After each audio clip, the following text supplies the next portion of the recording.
সালানপুর থানার অন্তর্গত ফুলবেড়িয়া বলকুন্ডা গ্রাম পঞ্চায়েতের অন্তর্গত রাস্তার পাশে ফাঁকা এক জঙ্গল থেকে যুবতীর অর্ধনগ্ন মৃতদেহ উদ্ধারের ঘটনায় ব্যাপক চাঞ্চল্য ছড়ায় এলাকা জুড়ে। স্থানীয় সূত্রে জানা গেছে, সালানপুর থানার ফুলবেড়িয়া গ্রাম পঞ্চায়েতের সামনে মাথাচক থেকে বলকুন্ডা যাওয়ার রাস্তার পাশেই জঙ্গল থেকে এলাকার এক যুবতীর অর্ধনগ্ন মৃতদেহ দেখতে পায় স্থানীয়রা। খবর জানাজানি হতেই এলাকার মানুষ ভিড় জমাতে থাকে এলাকায়। স্থানীয় বাসিন্দাদের অনুমান, ধর্ষণ করে যুবতীকে মেরে ফেলে গেছে দুষ্কৃতীরা। খবর দেওয়া হয় সালানপুর থানার সামরি ক্যাম্পের পুলিশকে। খবর পেয়ে ঘটনাস্থলে আসেন সালানপুর থানার ভারপ্রাপ্ত আধিকারিক অমিত কুমার হাটি, এসিপি সুকান্ত ব্যানার্জি সহ সামরি ক্যাম্প ইনচার্জ দীপক মণ্ডল ও পুলিশের দলবল। তবে স্থানীয়রা ওই যুবতীর মৃতদেহ উদ্ধার করার সময় পুলিশকে ঘিরে স্থানীয়রা বিক্ষোভ দেখায় এবং এলাকার নিরাপত্তা ঘিরে প্রশ্ন তোলেন স্থানীয়রা। জানা যায়, ওই যুবতী স্থানীয় বাসিন্দা এবং উচ্চশিক্ষিত।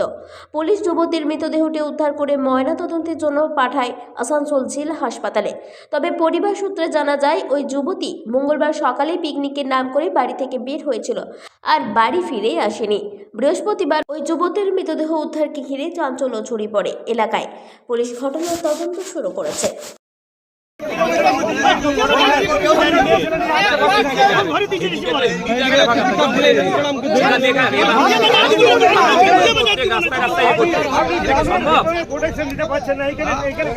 আমাদের পক্ষে যতটা সম্ভব করি, এখানে প্রত্যেকদিন সন্ধ্যাবেলা গাড়ি ঘুরে, রাত্রেবেলা করে গাড়ি ঘুরে। আপনারা ওখানে জানেন, আপনারা ওখানে জানেন গাড়ি থাকে না, আপনারা ওখানে জানেন গাড়ি ছাড়তে যাই 11টা পর্যন্ত কোনো গাড়ি থাকে না, কোনো গাড়ি থাকে না। এইভাবে কি প্রত্যেক ছোট বাবুর কোনো দায়িত্ব নাই, ঘুরে বেড়ায়। আপনার ওখানে আমি নাইট গার্ড দিয়েছি জানেন, সেটা সরকার থেকে না, আমরা পেমেন্ট করে। একটা মেয়ের বডি পাওয়া গেছে, যেটা অর্ধনগ্ন প্রায়, ঠিক আছে। তো গ্রামের মানুষ বা আমরা সন্দেহ করছি যেটা মার্ডার এবং আশা করছি রেপ প্লাস মার্ডার। তো এইরকম ঘটনা কি আগে ঘটেছে বা এরকম? না, দেখুন, আগে এরকম ঘটনা ঘটেনি, কিন্তু আমাদের এই ফাঁকা রাস্তার মধ্যে মাঝে সাঝে যে বাইরের মানুষ হয়, ঝাড়খণ্ডের মানুষ বা ধরুন রানীগঞ্জের মানুষ হয় মদ খাচ্ছে বা একটা গ্রুপ করে মিটিং করছে, বা নেওয়াপুরের মানুষ, এরকম বহুবার হয়েছে, আমরা কমপ্লেনও দিয়েছি। তো কি মনে করছেন এটা? এটা দেখুন একটা ভীতির সৃষ্টি হয়েছে, কেন মেয়ে ছেলের ব্যাপার। কারণ রাত রাত রাত 9টা পর্যন্ত 10টা পর্যন্ত এদিকে মেয়ে ছেলেরা যাতায়াত করে, আর এলাকাটা ভীতির সৃষ্টি হয়েছে। তো কি পুলিশের প্রশাসনের তরফ থেকে কি বলবে, প্রশাসনের ব্যবস্থা নিয়ে কি বলবে? দেখুন, আইসিকে আমরা লোকাল থেকেও কমপ্লেন দিল, বেশ একটু লোকাল থেকে মানে অনেক কিছুই বললেন ওনাকে, ঠিক আছে। আর দীপকবাবুর এখানে যে ক্যাম্প ইনচার্জ আছে, তিনি খুবই নিষ্ক্রিয় তিনি। প্রায় পর একের পর এক ঘটনা ঘটে যাচ্ছে, একের পর এক আমরা কমপ্লেন দিয়েছি, ট্রাকের বলুন, চুরি চামারির বলুন, কিন্তু আইসি সাহেব কোনো স্টেপ নেন না, ওনারও কোনো অ্যাকশন নেই। আচ্ছা, যে মেয়েটা পাওয়া যাচ্ছে কোথাকার, এটা যে পাওয়া গেছে? মেয়েটা হচ্ছে এই আমার কাকু হয়, ঠিক আছে, এই কাকুরই মেয়ে, আমাদের পাহাড়গড়ার গ্রামে। ওরা আজ 3-4 বছর ধরে বুলকুনা গ্রামে ভাড়া থাকতো।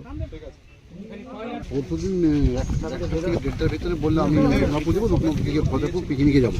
হ্যাঁ, আসতে ফতেপুর পিকনিকে যাবো।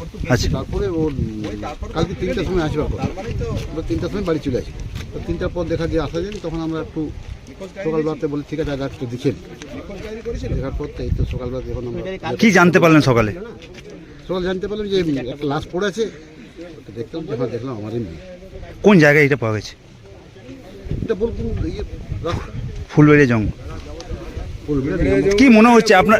আচ্ছা, কি মনে হচ্ছে এটা যে পাওয়া গেছে, কি ক্ষতবিক্ষত অবস্থায় পাওয়া গেছে, কি মনে হচ্ছে এটা? মনে হচ্ছে দেখতে দিলে হয়তো অত্যাচার হয়তো মেরে ফেলছে, এরকম একটা।